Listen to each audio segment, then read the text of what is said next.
امروز 17 سالم شد.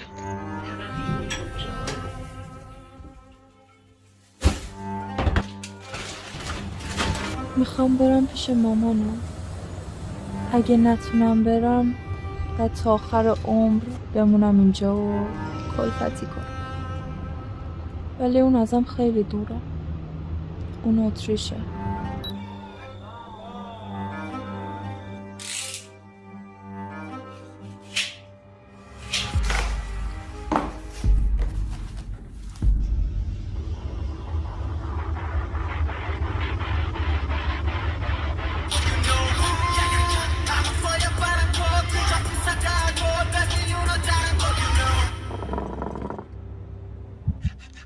ترس هامو دیو درست میکنم به شکل مجسمه. درد هامو میکشم به شکل دلغک. از دلتنگیام به ماه میگم و با روباه مشورت میکنم.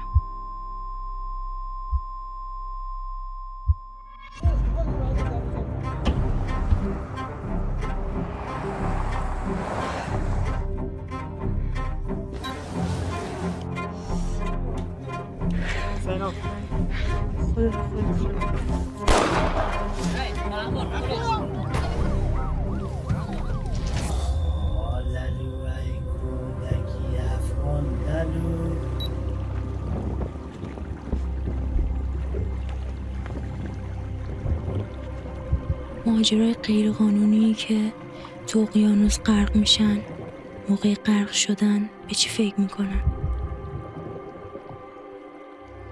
با آرزوهاشون فکر میکنن.